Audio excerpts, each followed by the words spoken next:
Hello, and welcome to the Canadian Story, where we discuss what Canada is, what Canada could be, and what Canada should be.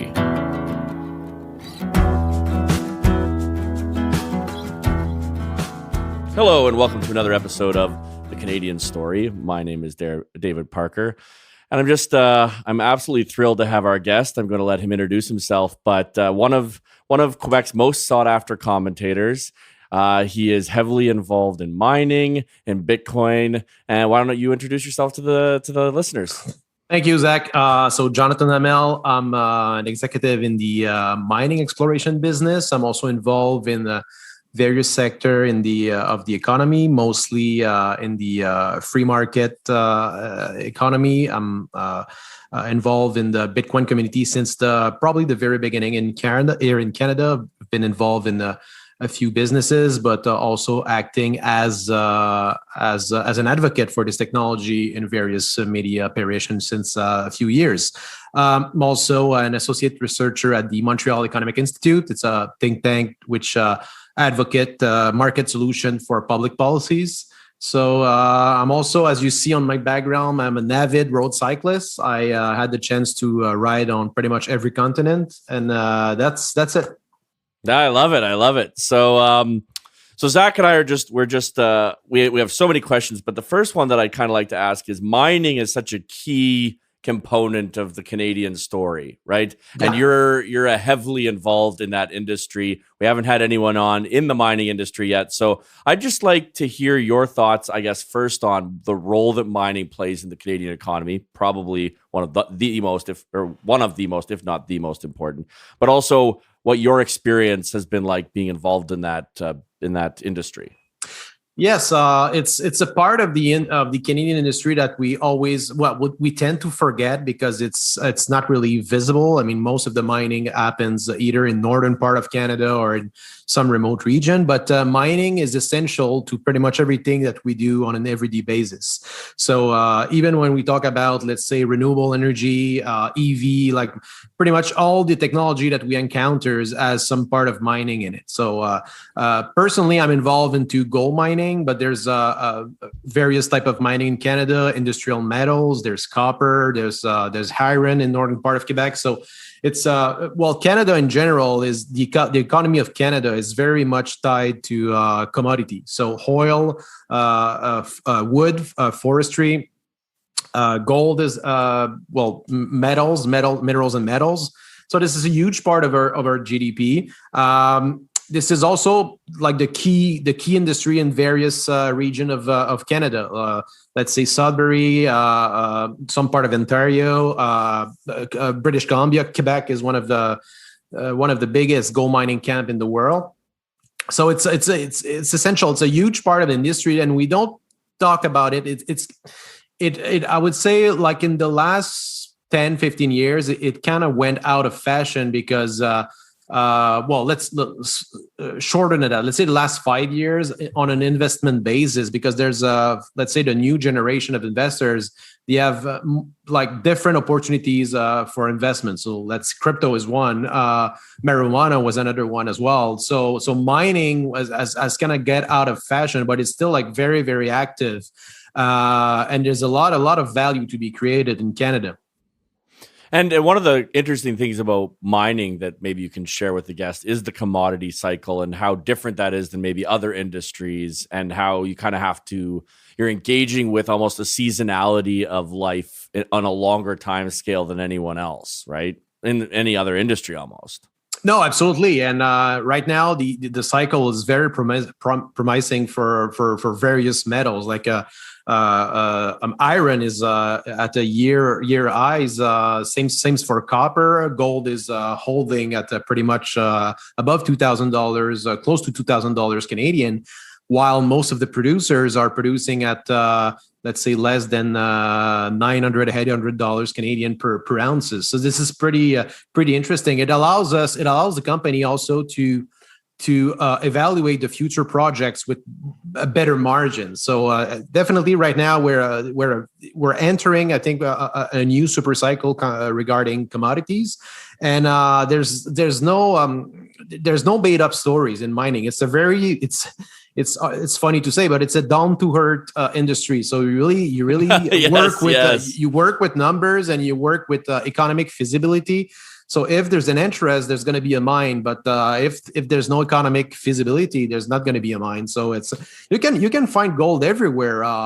One of my mentor in the industry once told me that, for example, where in Montreal, where I am, you could find gold if you drill enough on the island. You can find gold, and at some point, gold would be at some price of gold. At some price, gold would be economic to mine on the island. The point is, there's gold everywhere. It's just not economical to mine it everywhere. So this is why we tend to target a bigger project that makes the building of a mine an economically profitable endeavor.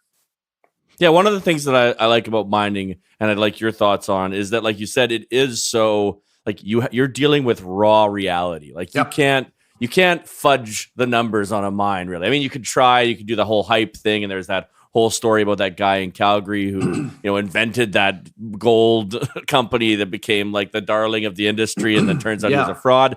But at the end of the day, you're prolonging the inevitable, because mining is going to hit you in the face with reality. No, absolutely. And this is a big story, the Bre-X story. I was too young to be involved, but my family was involved in mining for generations. And the Bre-X story, it actually helped to shape the regulation, the regulation in the industry regarding the disclosure of assays and result. Because this is the if you saw a good resume of the scandal, if you see the movie Gold, there's a movie about which is Matthew McConaughey, right? Isn't it? I think. It's just awesome. It's Matthew McConaughey. It's inspired by the Bre-X story, and what they did, they I think it was in Indonesia, part of the Southeast Asia, and they found a mine. And what the guy was doing, it was in the industry we call that salting. So it was spreading samples of gold on the samples that he was sending to the lab. And of course, I mean, the results were out of this world. So I think there was a potential of 200 million ounces of gold in the project at some point.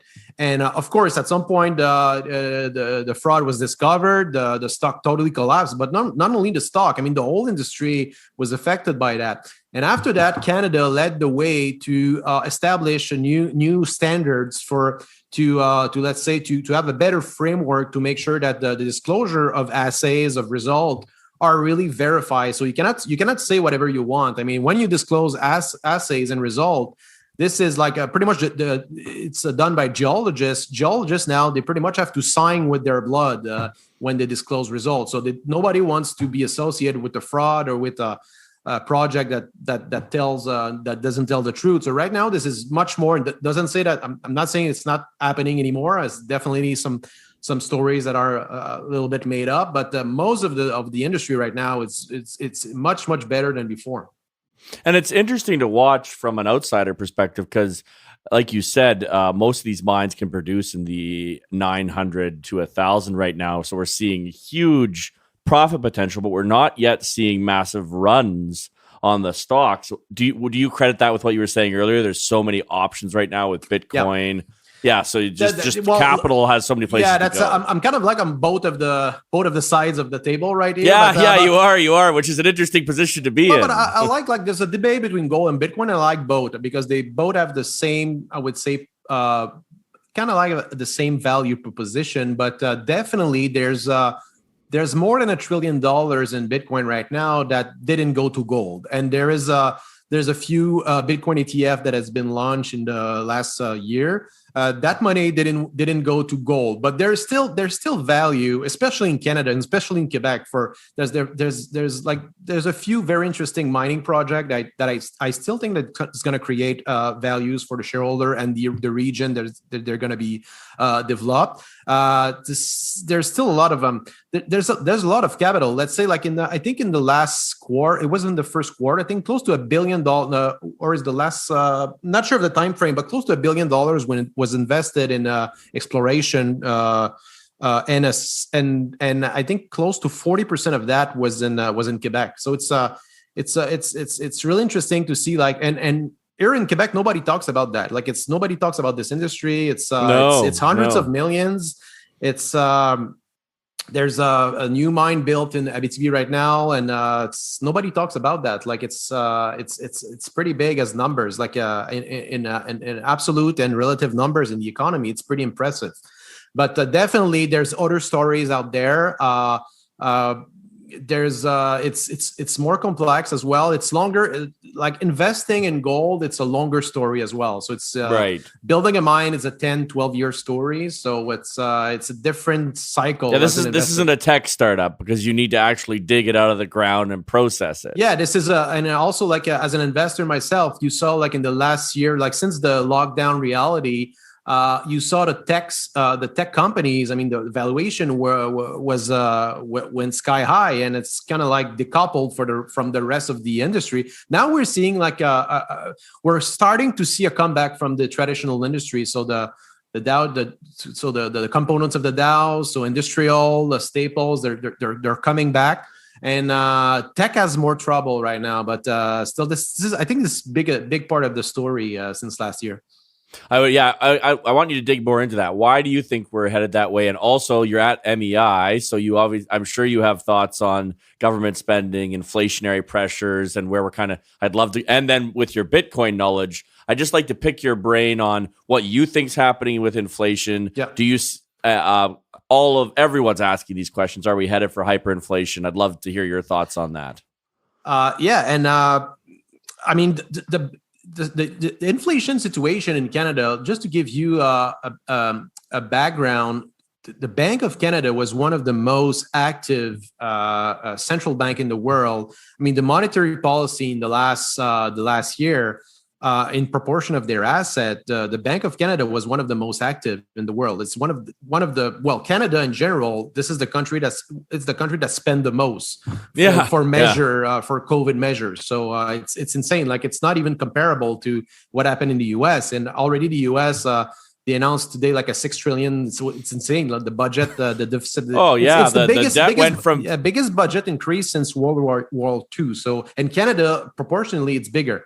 So it's insane. So the inflation, it's a complex story, because the way we measure it, so by the CPI, and it's kind of like tea leaves reading. Economists say, no, look, there's no inflation. We only have small numbers. It's only going to be temporary. But like when you look at like the last year, first of all, like the price of lumber, I think, went up 3 or 4 times. Price of oil doubled. Price of corn doubled. Price of I think copper, iron, pretty much every commodity at least double. So there's already inflation in this system. Look at real estate. Every asset is inflating, but and people, like, it's probably the first crisis where people gonna we're gonna exit this crisis with more money in their pocket. This is insane. This is also adding to the inflationary pressure. And it's trivial, but I bought this bike, and it was the last one. There's a shortage in pretty much every industry. So if you try to buy a car, there's some type of car that they're out of stock. Pretty much the biking industry, it's insane. They cannot find, like, you can buy the frame, but the components, they didn't expect the buying pressure of last year, because everybody was stuck. They're like, well, I need a bike because I need to do something. I have nothing else to do, so I'm going to buy a bike. So every bike, from beginner's bike to $20,000 bikes, they're all sold. So there's like they plan that until it's going to last until like beginning of 2023. So it's insane. Like the supply chain, they didn't expect this sudden lockdown with this raise of income for a lot of people that they weren't able to spend on things that they do. Let's say restaurant, travel. So that's a lot of money that sleeping in people's savings account. And at some point, it's just rushing to find some things to buy. But there's shortage of real estate as well. I mean, this is why the price is going up so much. Here you see, like, in the neighborhood of Montreal and even Quebec City, you see like a single family home. I mean, they selling twice or three times the price above estimation, the value. It's insane. Yeah. So you would definitely say you see inflation on the horizon, and I think I would definitely agree with you on that. Do you mind, like, just for the listeners, from a simpler perspective, because they're not all of them are into economics and things like that, describing what you think the government's doing wrong and maybe how it could have been done right, and then maybe how we fix it?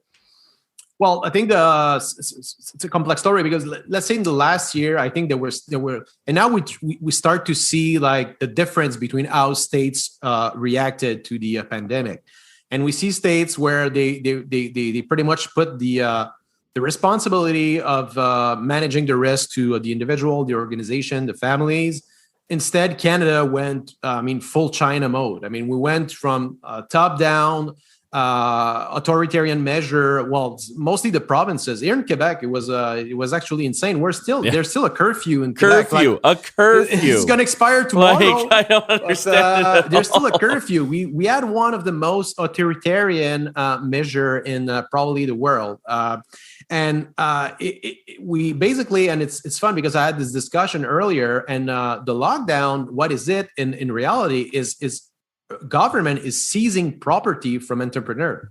So the restaurant owner, they were seized from their property, and most of them were partly paid for their rent, but money is not created out of thin air. So people were paid to stay home.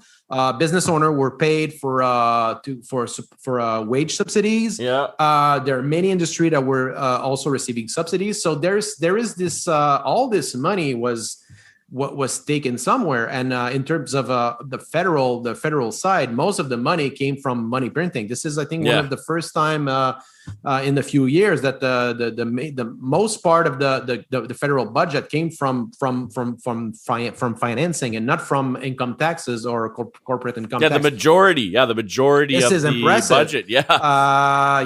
So Pierre Poilievre is very good on that. He did a few clip on it. One of very good explaining what I think I think $20 of wood was last year compared to this year, and you see the difference. This is the inflation, and the salary of most people didn't inflated proportionally to that inflation. So I think first to answer your question, I think we overreacted to this pandemic. We can give the benefit of the doubt for the first month because we didn't know. Yeah, absolutely. Nobody knew. It's been like 15, 16 months, and we're still the borders still closed. We cannot do whatever we want here. Most of the sectors are still closed or partly closed. And there is a direct effect on the economy. You cannot manage top-down an economy and open it and close it like a switch. This morning, there was an interesting tweet by the Premier of Quebec who was saying, like, congratulations, the wage are rising in the restaurant business.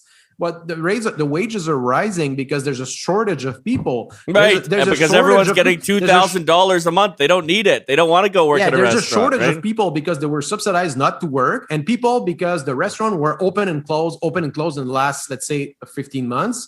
So people that they don't have any incentives to go back to work to restaurants. So this is the kind of like economic thinking that we're facing. Like money has no object. We're just making up like programs to support people and businesses, and everybody's happy. Every industries, they found a way to get out better of this pandemic. This is insane. We're gonna have consequence from that. And it's already starting to.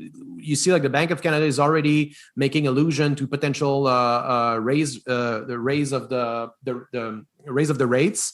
Potentially before the US. So this is going to hit us at some point. Yeah. And it's one of those things where modern monetary theory doesn't make any sense to me, right? Like it's this idea that you can print. If everyone just agrees that we're just going to print and nobody calls out the debts and everyone just keeps loaning each other money, that everything will be fine and we'll grow our way out of this. But like you said, the US had, I think it was $16 trillion of debt before this started. And by the end of next year, it's going to have $45 trillion. Yeah, and we're even worse. They're above 100% debt to GDP ratio now. Yeah. Like that. To put that in comparison to the listeners, that's like having not only just your spending, but your debt be more than your gross income in 1 year. Yeah, in 1 year. In 1 year. It's not like buying a house and you have a couple paying it for 30 years. It's like a sudden raise in No, this is worrying, and like modern monetary theory, it's pretty insane because I gave a talk 2 years ago at a private bank here in Montreal, and I said, look, pay attention because this narrative, the modern monetary theory, it was a fringe theory like 2-3 years ago, and I say pay attention because it's increasingly becoming part of the mainstream narrative. And it's very dangerous. I mean, what Canada's doing, it's not modern monetary theory because we still monetize the debt, which they don't do. With modern monetary theory, basically you print the money and you deposit it at the treasury. So they don't mess with bonds and obligation. They just print it right away, which is kind of honest in some kind of way because they don't pretend to have some kind of reservation deal or anything. I kind of like that part. Like they don't have some kind of theater about like selling that obligation. No, they just print it right away. There's an interesting part, but and that's the interesting part of this whole fiat versus Bitcoin, and I'd love to go into that now. Is like so I love that you're on the front lines of gold and Bitcoin because that's such a different synergy to have than most people. Like most people are like gold or Bitcoin, right? Well, there's advantage and I would say inconvenient in both, but I would say that in the next 10 years, purely on the asset, Bitcoin's there's probably more upsides in Bitcoin purely than gold because gold is probably not gonna do like 10 or 15 or 20x. Bitcoin can do that. Yeah. It's probably going to have some drawback as well, but this is looking pretty good so far. The value proposition between like common in both asset is really the difficulty of raising the supply of both gold and Bitcoin. Right. So gold and Bitcoin. So there's also like this. When there's an inflationary pressure, you want to find safe haven in assets that are limited in numbers. So this is why people try to find real estate. Real estate is the same. Art, collectible car, vintage, like everything that is in limited supply in an inflationary pressure is interesting as an investor. So right now I think the market don't fully appreciate the value proposition of Bitcoin. So people say, why Bitcoin does have value when you can create like 1,000 other coins? And it's pretty much the same with gold. I mean, why gold has value and why the price of gold is higher than the price of iron? This is kind of like the same debate because the price of gold, gold has very, very specific values and properties that are not present in iron. Iron is much more easier to find. Same thing as the way I explain it, responding to the critics that the creation of a new cryptocurrency, let's say, would remove value, would take value from Bitcoin. You have, I think there's a 1962 and 1963 Ferrari 250 GTO. They're priced at around $50 million US each at this point. This is one of the most expensive car ever made. So do you think that when Ford is producing, let's say, Ford Focus or... Right, yes. You think it remove value from the Ford 250 GTO? No. So this is why people buy these cars because they're unique. They're limited in numbers. So this is pretty much the same value proposition for Bitcoin and gold. I like that. So I want you to walk us through. You said you've been involved with the Bitcoin industry since kind of it came to Canada. How did you get involved? Tell us about that journey. What is it like going on the ups and downs, watching immense amounts of wealth be created essentially in this new industry out of thin air? Walk us through that journey. Initially I wasn't. Firstly, I wrote it off. I read a little bit about it, but I didn't fully understand at the beginning because I didn't understand how Bitcoin was actually a fully open source protocol. I thought it was some kind of, I would not say company, but some kind of organization that were trying to pitch something, and I didn't really pay attention. Some kind of PayPal, open source PayPal. So I didn't really pay attention, but it came back the second times. I came like publicly involved in it in, let's say, 2012, 2013. So when it came back in 2013 at like 1,000 plus, now I really started to pay more attention, and I dig deep down into like why Bitcoin does work, why does it have value, why does people like investing money in that, and then I understood like holy shit, it's like I have a background in tech, and I was comparing the way when I understood the value proposition of Bitcoin on the technical aspect is when I realized it was an open source project with multiple contributors, no central authority, and it really reminds me of Linux. So Linux is a project that was launched as a competitor, an open source operating system, but there's like thousands of contributors to Linux, and you install it, you do whatever you want with it. And Bitcoin is pretty much the same, but Bitcoin is even more than Linux. It's pretty much like TCP/IP because it's a protocol. It's a protocol for money.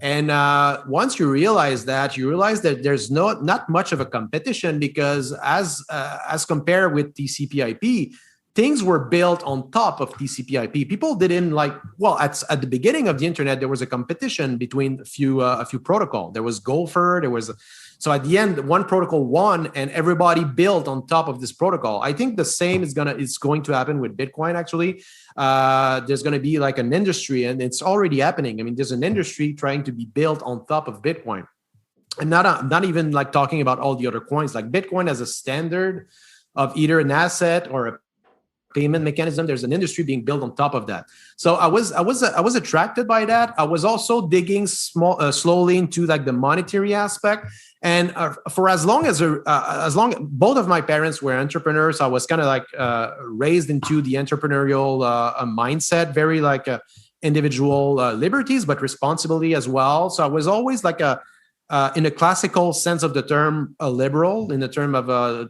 classically speaking. Not in the North American definition of the term. Yeah. So mostly like conservative in North America. So I paid a lot of attention to freedom of expression, censorship resistance. And when I remember something that impressed me is at the beginning, you may remember WikiLeaks when they started to publish like confidential information about like stuff that was happening in Iraq, and it was, and they became the targets of government, especially the U.S. government. And at some point, WikiLeaks lost all of its payment mechanism. So WikiLeaks, right? Yeah, they cut them off on everything.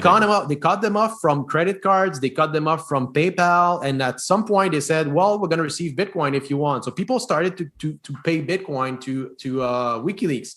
So that was like a pretty convincing demonstration. And slowly but surely, I started to joined there was like meetups here in Montreal, and I started to pay attention. This is a very complex so you just like it's like going on an internet forum. You just you lurk at the beginning, you come and you listen to the information, and at some point you ask some question. But this is a very, very interesting rabbit hole to be exploring, and I'm still learning like every day about it. It's very complex, but it's a very welcoming community. It's like pretty much like every open source community or every like open society. It's very interesting, to be honest. So what do you see so this ecosystem that's being built and also being involved so early? You're like a hardened veteran now to the ups and downs. Like some people are like, oh, Bitcoin's crashed, and you're like, oh, I remember when it was $400 or whatever. Like you're not. What was it like to watch these early adopters and the wealth that they suddenly came into, and how did that impact people that you like, people who believed in something and committed it to that thing? Yeah. And what, like watching that happen, what was that like from a sociological perspective? It's interesting because there's a lot of people that got crazy and they spent it all like in the first wave of either 2013 or 2017, 18. But most of the hardcore Bitcoiners at heart, they don't spend anything because they have this mindset of what we call low time preference. Because we know that as a hard money holder, the money is going to only become more valuable. And there's a like insane story. As I have a friend who bought in 2000, I think it was 2012 or 11, he bought a crossbow for 500 Bitcoins on the internet. So now he has the crossbow in the box in his closet, and he thinks about it. There's like an insane story. once we were at the steakhouse, and the guy I was with him said, "Hey, I know a guy who was into Bitcoin here." There was the waiter. So it's like, tell us the story. So the guy at the time, he sold 6,000 Bitcoin to buy what's hydroponic plant to grow stuff. and the guy totally like forgot about it and say, "Oh, what price is it now?" I was like, "No, you don't want to know that. What price is it?" No. It was like last year.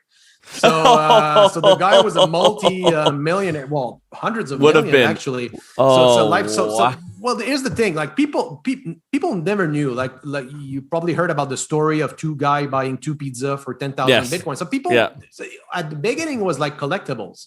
Right. Same for like the rise of Dogecoin in the last few weeks. It's true.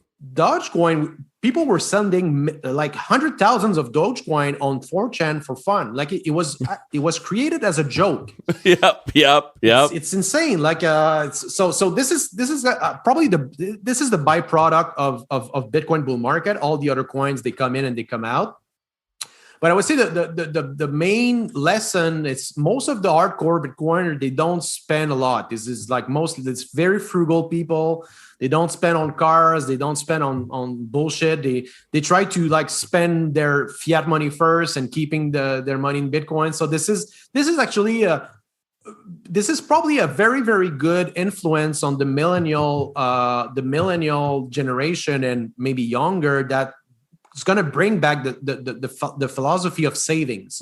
Yes, because this is instead of just debt. This is absolutely the contrary of the fiat economy that you have to borrow to spend. You spend more that you earn. In Bitcoin, it's quite a contrary. I mean, you try to keep because you think that you have a good idea that not only your proportion of money that you own on the total supply of money, it's not going to change. No. And probably that's going to make the value go up in time. Right. Or price of things go down. So it's always going to be more expensive to spend now. So were you involved in this Doge uprising? Like, I saw like multiple coins. I was at the very beginning of Ethereum as well. I mean, I think we met Vitalik here in Montreal. It was in the early 2014, 13. I saw Ether as at 50 cents. It's wow. we actually saw one of the first pitch of Ethereum. So it was a beginning. Well, one of the first major consensus in 2015, there was like 200, 300 people. And now this is an industry with thousands of people, with bankers, JP Morgan. Like, it's insane. In New York, it's one of the biggest financial event in New York on a yearly basis. So it went from like meetups in small rooms with anarchists, and there was also like some people from the left. It was actually funny. And from like a totally new asset class with $1 trillion market cap, with bankers and you watched all of this happen. Yeah, we watched all of this happen. This is this is insane. Yeah. No, that is insane. Yeah. So what was it like to because not a lot of people get to say they were at the beginning of something, right? But you get to say that basically. You've been in since the beginning. What are the things that have changed, would you say?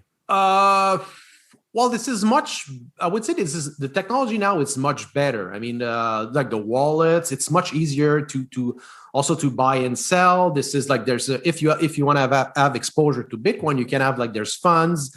Like at the beginning, there was only a few exchange. Most of them were scams. There's a reason why tech savvy people were first in that, because it was so complicated. At some point, like the Mt. Gox story, it was pretty much the only exchange in the world, and I was going to ask you about that. Yeah, and then it disappeared. Yeah, it disappeared, and there was no prize for Bitcoin anymore. So this is insane. So imagine all the stocks market disappear overnight, and people have millions in their and you can't sell it. You can't sell anything. Exactly. So that was a big story. Now I would say the ecosystem, it's much richer. It's very good. It's going to only get better. The technology as well, it's evolving. Now we're seeing potential evolution of Bitcoin for instant payments, like low fees instant payments with Lightning. This is a game changer for many industries, like internet payments, content, let's say like the monetization of podcasts like yours. People could pay 1 Satoshi per second for listening, and if they don't like it, they stop and they stop paying. So instant internet payments is a very, very interesting trend. There was none of it, let's say 5 years, even like 5 years ago. So the technology advanced. I think the market is more mature as well. I would say that also like the regulatory framework in Canada so far, it's pretty good. I don't think we need additional laws or regulation. This is right now, I think it's pretty good in terms of anti-money laundering. That's I think the adequate measures are in place, but it's only going to get better. So I love this, and there's a few things I wanted to hear what your thoughts were on the Mt. Gox thing, but more importantly on Elon Musk's recent tweet. It's obviously very and what you think, was that what happened to Bitcoin? Was that caused by a tweet? I tend not to think that. And also, what do you think of the 51% rule and like the fears surrounding that, and maybe Peter Thiel's statement about saying anything or that the Chinese could use it as Bitcoin as a weapon against America? Yeah, it was kind of misquoted about that because he's generally like very bullish on Bitcoin. But first on Elon Musk, it's interesting as a guy. He's completely out of control. I mean, he's tweeting all the time. It's sometimes about X, sometimes about Y. So it's very hard to follow. As first, he's like the CEO of a multi-billion-dollar company. Nothing. I mean, even me, like as an executive, I'm not going to tweet like about market stuff concerning my company on the internet all the time. I mean, it's actually amazing that he is able to deal with that. I don't think that the correction was entirely tied to that, because like remember for more than a month we were between like 50K and 60K. So market was starting to get fraudy, so we were kind of due for a correction anyway. And because it's a relatively small market, like Bitcoin is under $1 trillion, close to $1 trillion. So it's very like the stock market is 100 trillion. Gold is 10 trillion. So you don't need a big news, and it's trading 24 hours a day, 7 days a week. So you don't need a big catalyst to send it up or send it down. So it's much better than before. Before you could see like 50% like drawback, but we tend to not see it anymore. Like there was a 35-40% correction from the top 62 to I think it went back to 34 or something. So but I don't think it's entirely attributed to Elon Musk. Elon fell into the traditional I'm new to Bitcoin, the fallacy, I'm new to Bitcoin and I want to fix Bitcoin thing. Right. So this is like here's the want to fix Bitcoin, but like Bitcoin doesn't care. I mean, at the end of the day, Bitcoin has slain a few dragons in the past. We had Roger Ver, we had Jian Wu. Well, back in 2017, there was an active group of Bitcoin companies, miners that they colluded to try to change the consensus rules of Bitcoin, and they failed. So there was pretty much demonstrated that the miners, they don't control Bitcoin. The Bitcoin user who runs node control Bitcoin. This is a pretty big statement. And now this is very, very bullish for Bitcoin. This is how key technical upgrades in Bitcoin have been done in the past. It's kind of related with the 51% attack as well, because it happened in a few times where a few pools, and even like one pool was close to 50%, and they voluntarily divide themselves because they don't want to have that power. And miners, they are the first to have all the incentive not to do a 51% attack, because they have billions of dollars of equipment and incentive and market cap on the stock market. Some of them are publicly listed now. So if Bitcoin collapse, all their industry collapse. And for them, it's always, this is the genius behind the proof of work mechanism in Bitcoin. It's always more profitable to mine honestly in Bitcoin. So if you deploy capital in Bitcoin mining, you want to mine the longest chain. You want to mine Bitcoin. This is why people drop Bitcoin Cash and all the other coins, because it's much more cost efficient to mine Bitcoin. So the mining thing is very, very well. It's not well understood by the market, because let's say after the big crash from the Elon tweet or whatever that was, pretty much all the miners went down. Like the miners, in the stock market went 10, 15, 20 to 30%. But the thing is, it can be more profitable for a Bitcoin miner if the price go down. So let's say if the price go down 20%, let's say the price go down 10%, and the difficulty in the next cycle goes down 15%, they're going to mine more Bitcoin. So they're going to do 5% more profit by mining Bitcoin. And people don't realize that. Right. People, like the market is not fully mature right now. So they don't pay attention to the difficulty adjustment.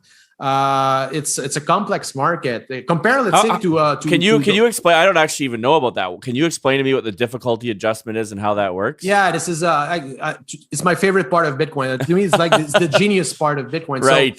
So Satoshi it was built like after the white paper, but in a way that notwithstanding, if you have 1 or 100,000 miners, Bitcoin's not going to be mined more quickly. Like at some point it can be mined more quickly, but the emission schedule of the Bitcoin, it's fixed in time. It's pretty much known. It's like it's going to follow a curve, which is deflationary in time. But there's a difficulty adjustment period in Bitcoin. So every 2016 block, so a block is pretty much every 10 minutes. It's around every 2 weeks. So every 2 weeks, the Bitcoin network, the Bitcoin software actually look at are the Bitcoin blocks being mined faster than 10 minutes or slower than 10 minutes? So if they're mined slower than 10 minutes, it's because the hash rate went down compared to the previous difficulty adjustment. And it's the complete opposite if it's faster. So the difficulty of mining Bitcoin blocks is going to go up proportionally to bring back the block time to 10 minutes. So this is a way to make sure the emission of Bitcoin will follow the schedule. So this is amazing because I have a friend who was one of the founder of one of the biggest mining company. He was telling me it's amazing. He said when he started mining, he had like a few miners in his basement, and at the time the mining company had maybe a valuation of, let's say, 100 millions. And he said, I was mining the same amount of Bitcoin in my basement with my few miners that we mine now with, let's say, $10 million electricity bill per month. So, but the price of Bitcoin is higher. The price of Bitcoin is higher, but they mine less Bitcoin because also, if you add to that, there's the difficulty adjustment. But every 4 years, the Bitcoin rewards per block mine is cut by half. So it used to be 50 Bitcoin, 25, 12.5, and now it's 6.25 Bitcoin per block, plus the fees that are mined in the block, plus the fees of all the transaction in the block. So at the end of the day, somewhere around 2,140, I think, there's not going to be any Bitcoin emitted every blocks. So the miner, they're going to be entirely financed by the fees. So this is a fascinating industry, and there's a very good parallel with the gold mining industry, because at the margin there is some miners that stops to be profitable. Let's say the price of Bitcoin, like in 2018, it was actually the perfect storm because the price of Bitcoin went down 80%. And the mining difficulty went up 400%. Oh, wow! So you had to like a pretty good cash flow to make sure that so miners they got into debt. They bought machine. This is like the cycle. People sell their miners, and this is people that took risk to buy mining equipment in the bottom of the cycle. Now they make a lot of money because it's paying back. So there's a very interesting cycle about difficulty adjustment. It's the same about gold. So gold price goes up, more gold is mined, more gold hit the market. Economy cycle moves on, gold price goes down. Some miners are not profitable anymore because the price of gold is not high enough. They stop mining. Stock of gold go down, prices go up. So this is pretty much all the same concept. Yeah, this is the cycle. Yeah. Yeah, but the difficulty adjustment in Bitcoin, to me, it's the genius part of it. It's this right, because it's almost like if it's like saying, if you're mining gold and suddenly the price drops, it's like we'll just make the difficulty lower because or we'll make it easier to get gold out of the ground. It's essentially what it is. Yeah, it's kind of like I would say an emulation of the difficulty of mining gold, but it's entirely predictable. Yeah, yeah. Wow. So there's a race. Actually, we know that there's going to be X amount of Bitcoin left. I think this is now pretty much like 80% of Bitcoins are mined or more. And so we know there's 20% left for Bitcoin. There's a few Bitcoin. I think there's 4 million Bitcoin left to be mined. So we know it's there. We know the schedule. So if you have energy sources somewhere and you have access to mining equipment, it's actually not free money, but this is going to create money. Yeah. And this is amazing in Canada because we have abundant source of energy. And there's very interesting use cases, especially in the western part of Canada.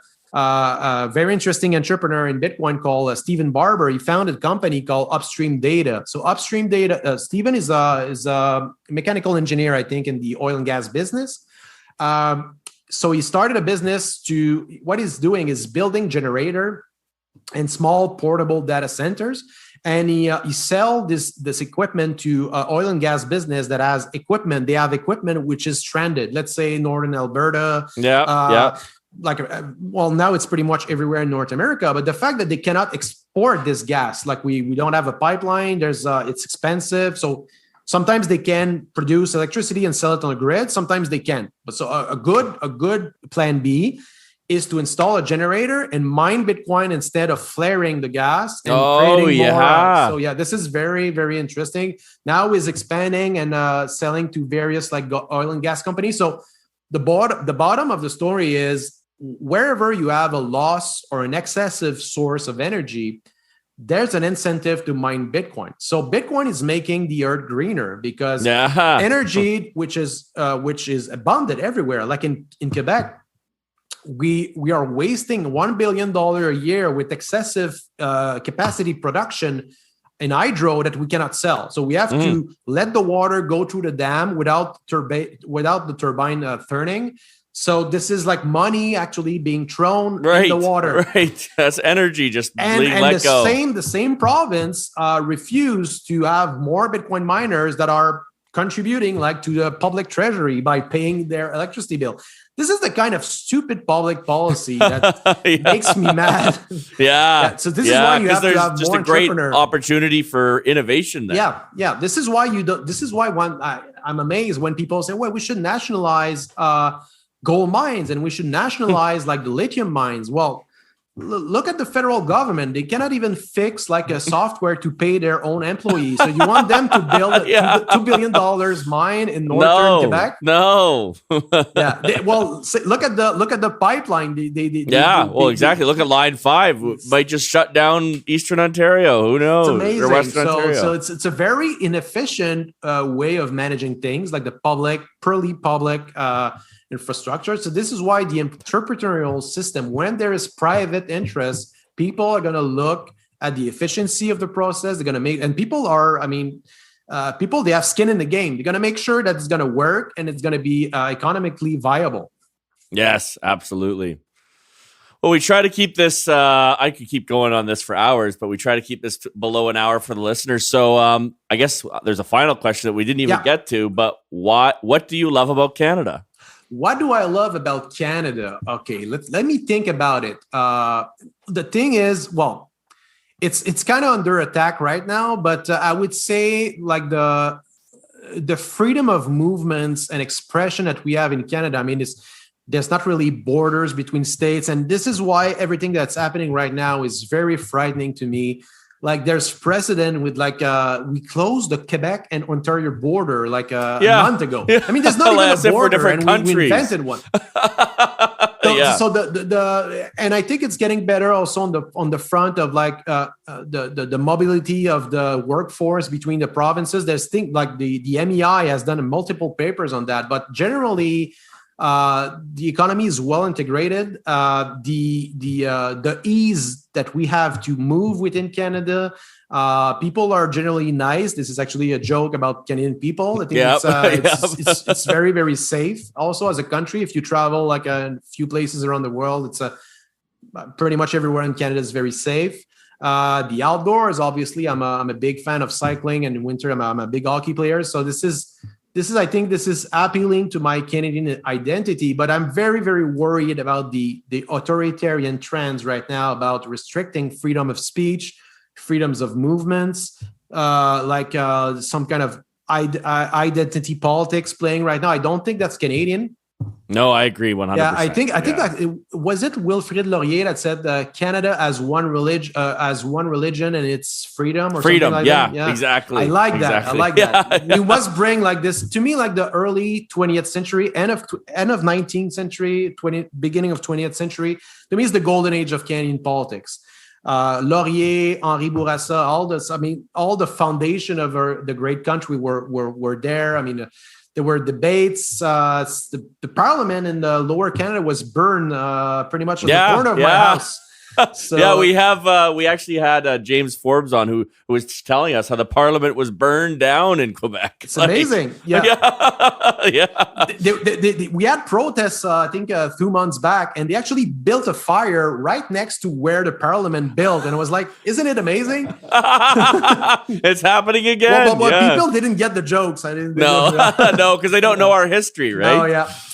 That's well, anyway, I'm just like so grateful for you've just run a master's class for us in a lot of economic stuff for our listeners. So I'm very grateful. That's been awesome. Thank you. My pleasure.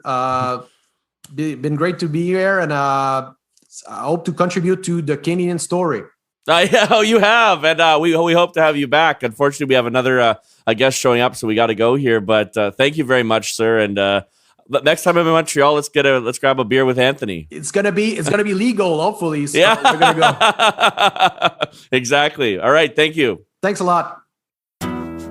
Thank you for listening to The Canadian Story. You can find us on Instagram and Twitter at The CAD Story. That's the CAD Story. If you enjoy this podcast, please share it with your friends and family. Let's work together to remind Canadians how great their country is.